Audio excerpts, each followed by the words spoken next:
Hello and welcome back to Winnie Alex Works recap of The Bachelorette Season 19, Episode 4. We have finally hit the road as Gabby and Rachel and the remaining men head off to Paris, France for their first destination outside of the Bachelor Mansion. Gabby is falling in love while Rachel is having to deal with a lot of drama with her men, and it's really getting to her. Let's dive into Episode 4. We begin episode 4 with the men reflecting on the previous rose ceremony where the remaining men had to finally choose a lane. And the mystery of whether Rachel invited Meatball back into the fold is immediately revealed. She does, which means there are 18 men remaining, 9 for Gabby and 9 for Rachel. But the men are not comfortable with one of the remaining men, and it has to do with Hayden. Hayden is getting shit for calling Gabby rough around the edges last episode and calling both Rachel and Gabby bitches. And then he is vocally comparing his ex to Rachel, saying this out loud to anyone who is listening. I feel like the contestants don't understand there are cameras around recording everything they say. But anyway, Meatball, who may be a spy for Rachel, can't believe what he is hearing and is determined to let Rachel know as soon as possible. But that will have to wait because Jesse Palmer comes in and tells the remaining men to pack their bags because they are headed to Paris, France. But the first one-on-one dates are starting early. Both Tino and Jason get the first one-on-ones. They get to fly out early to meet up with both Rachel and Gabby and get a head start on the time zone change. Meanwhile, Gabby and Rachel are sitting in a French cafe awaiting their dates and both reflect on their journey so far. Rachel is still upset about having 3 men reject her roses last week, and this fear will carry her through the rest of the episode. While Gabby and Rachel are waiting for their dates to show up, we see the other 16 men being greeted by Jesse Palmer in front of an enormous cruise ship where they will be staying during their time in Europe, staying on the Virgin cruise ship, which is actually really fun and unique for this franchise. So back to the one-on-one dates, Tino and Jason show up and greet Rachel and Gabby, and the two head off on separate walks through the streets of Paris. It's raining, but love is still in the air as Tino and Rachel are close and head into a chocolate shop and eventually end up making crepes and sharing some romantic moments. Meanwhile, Gabby and Jason go to a hat shop and try on some beret. They too share romantic moments, and Gabby is hoping that Jason, who she describes as a man of few words, will eventually open up to her. After some more romantic moments, kissing in the rain or kissing on a carousel, the double date comes back together where Gabby tells Rachel that she is in love, and Rachel is so excited for her, saying that Paris just does something to you. Then we head to the nighttime portion of the one-on-one dates, and we first see Rachel and Tino walk together in a beautiful church where they sit down and talk about their potential future together. Rachel expresses her career as a pilot and how this led to previous men in her life questioning her willingness to be faithful simply because she is a pilot, and Rachel says that she wants a family, and Tino says that he wants one too, and they share another kiss. And eventually Rachel says that this is the easiest rose she has had to give so far, and then proceeds to ask Tino if he will accept her rose. He says yes. And it seems like Tino is a real contender for Rachel's final rose, but of course we will have to wait and see. Meanwhile, we then check in with Gabby and Jason's date, and Jason does eventually open up about his struggles in his life, about feeling like he wasn't good enough growing up, quitting tennis, and taking everything personal. He admits he has gone to therapy, which Gabby is very excited about, sharing her personal struggles as well with her estranged relationship with her mother, and Jason listens intently and is there for her. They end up sharing a kiss, and Gabby is really taken with Jason. She offers him the rose, which Jason accepts. Then she shares a romantic kiss with Jason in front of the Eiffel Tower, and just like that, it seems out of nowhere, Jason is a top contender for Gabby's final rose. With the men separated, Gabby's men are going on a group date, a 1-to-8 ratio, where they are going to have to fight for Gabby's love. They are going to have to French box each other for a chance to spend more time with Gabby, and the winner will get special alone time. This, of course, ups the stakes, and the men are ready to rumble.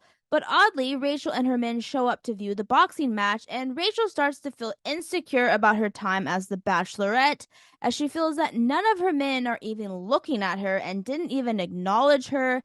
And this stems from being rejected, and she feels like the men aren't even interested in her. And to make matters worse, Logan sees Gabby and knows he wants to flip sides, but he is just waiting for the perfect opportunity to do so. So, of course, more drama for Rachel is on the way. And while Spencer wins the boxing competition and gets more time with Gabby, sharing a kiss and eventually getting her rose, Rachel is seen crying and feeling unwanted, and even shares that she felt more seen by Clayton than any of these men. Oh boy. And then she heads in to talk to her men, clearly upset, and tells them that she didn't feel seen, saying they have limited time to be with each other, and none of them made an effort to talk to her during the boxing competition. This, of course, leaves the men shocked, knowing that their lack of interest for Rachel is affecting her emotionally, and the men vow to step it up on the next group date. Rachel and her men, minus Tino, head out to a group date where they walk in on a couple making out, and it gets pretty awkward quick.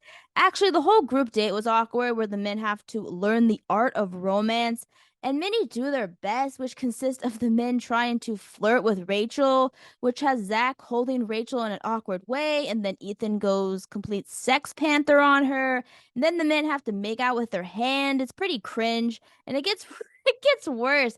Rachel has the pleasure of smelling every man's armpit for romance, I guess. And meanwhile, we all know Logan is actually thinking about Gabby and ready to jump ship for the other team. But we finally do get some romance as Tyler steps up his game and reads Rachel a love letter, and it completely charms her to the point where Tyler gets some extra time with Rachel and they connect one on one, with Tyler saying that, like Tino, he would support Rachel in her career as well as her family life. And Rachel is feeling Tyler. They kiss and head into the hot tub where they spend some more romantic moments together.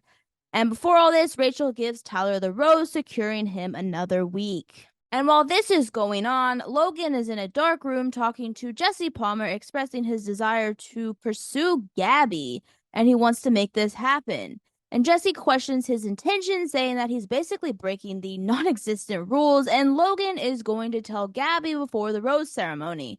And this, of course, is going to be hard on Rachel, who is dealing with rejection after rejection, and it's getting to her emotionally. And at the cocktail party, while Gabby is seen connecting with multiple men, one of those men is Nate, who is all in on Gabby and they share a kiss. Meanwhile, Rachel is seen talking with Hayden and he pulls a sympathy card about how his dog sadly is dealing with terminal illness. And Rachel tries to be sympathetic about it, but Hayden's sympathy story seems forced despite its sad topic. And then Tino comes in hoping to talk to Rachel.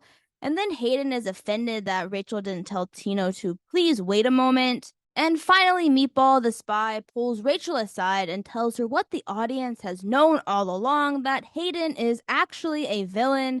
Rachel then pulls Hayden aside and questions him about what he has said about her and Gabby.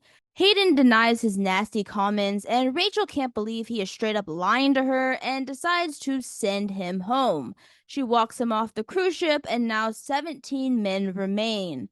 This situation leaves Rachel upset, and she is crying again, feeling the pressure of having to make these difficult decisions and having to confront the drama day in and day out. And because of this Hayden situation, the rest of the cocktail party is canceled. Which means we are heading into another rose ceremony where Logan has yet to tell Gabby and Rachel his true intentions. As a recap, Tino and Tyler are safe for Rachel, and Jason and Spencer are safe for Gabby. The following men are called out in order.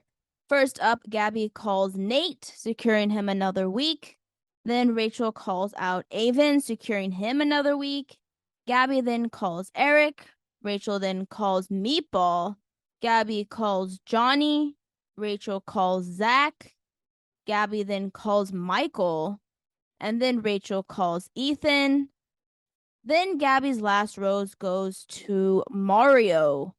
And Rachel's last rose goes to Logan, which means Kirk, a college football coach, Quincy, a life coach, and Jordan, a software developer, are heading home. 14 men remain. But we are left with the looming disaster of Logan trying to drop Rachel and ultimately pursue Gabby. So until next week, where the group heads to Belgium to continue to fall in love.